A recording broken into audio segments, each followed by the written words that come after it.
Down 4 runs to the Los Angeles Angels, Bryce Harper steps into the box facing a 3-2 count. A home run here ties the game on this June afternoon.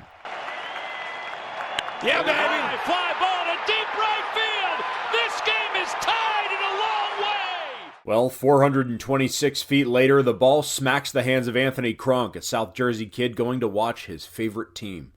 Bounce off like these two fingers right here and scattered about like 2 seats down, and I just run over and I pick it up. Before this moment, we need to rewind a little bit. The reason why I'm such a big Phillies fan is because of Chase Utley. Like, Chase Utley was my all-time favorite player. Anything Chase Utley I had, he was just, in terms, he was the man. But Anthony wasn't wearing a Chase Utley jersey that day. I was all in on Harper. Especially Washington being in the Phillies division. I saw him play, obviously, and I just liked the style that he had, the grit that he showed. In that June 5th game, the Angels jumped out to a hot start, scoring 5 runs while keeping the Phillies off the board. We were like, especially with the Angels with Ohtani and Trout, and their pitching was phenomenal that game.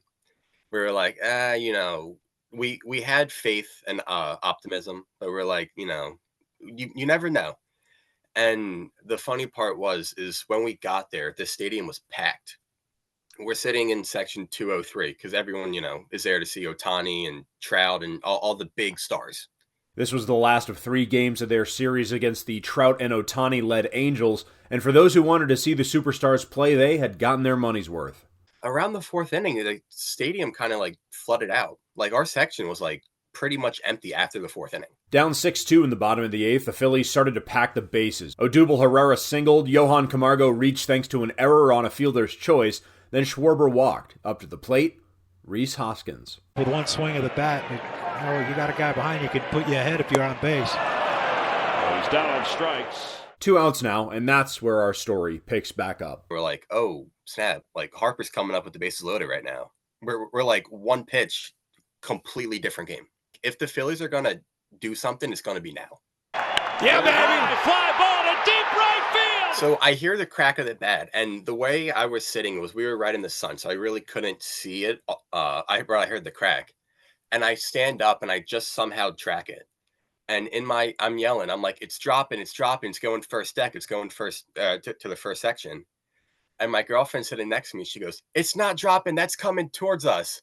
And I was like, oh, it is. So I just flipped my hands like this real quick. A glove would have absorbed some of that ball's speed. It left Harper's bat at around 107 miles per hour. And Anthony actually did come prepared. I had my glove with me that day because the day before I was playing the show, and I just so happened to hit a home run with Harper to my exact seat.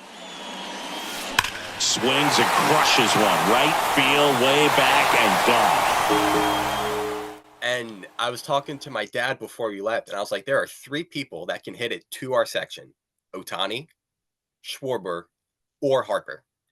So I was like, you never know. I'm just going to bring my glove. And it was under my seat, and all that happened. I go back, and I'm like, I have my glove with me. I was like, I could have prevented all of that.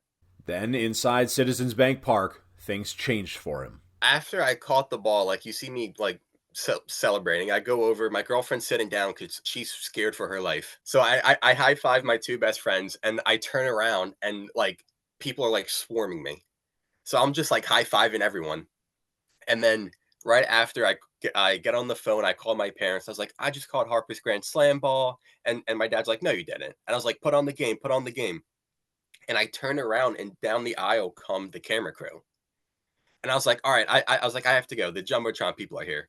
So I hang up, and then the camera guy is like, hey, do you care if, like, we put you on the Jumbotron? And I was like, yeah, sure, go for it. I'm all for it. And then he was like, all right, we'll give you a countdown, then you react. So, like, I'm showing the ball off. This is a Harper jersey, obviously. So, like, I'm turning around, I'm showing the name on the back, and it's the craziest, like, 5 minutes of my life that I had. He couldn't get the ball authenticated because it left the eyesight of the authenticator, so the next quest for him is to get that ball signed by Bryce Harper himself. We tried reaching out to, I can't tell you how many people, to try to get Harper to sign this ball. Like, my girlfriend's mother was, like, emailing. She went so far into it, she emailed Scott Boras. She was like, you're getting this ball signed. That even involved a trip to Florida. I took this ball to spring training in hopes to get it signed. Until that day, though, he'll keep the ball secured, and the 2023 Harper card's coming. From this game, I'm getting everything, like every merchandise. So I got like 2 more cards from that exact game. So many things had to click in this moment, and they all did. Kronk becoming a Phillies fan, buying the Harper jersey, wearing it to the game, sitting in the right seat, Harper up to bat with the bases loaded, and him hitting it right to Anthony in the second deck. And now he has the ball and a card to match. This game is like, special to me.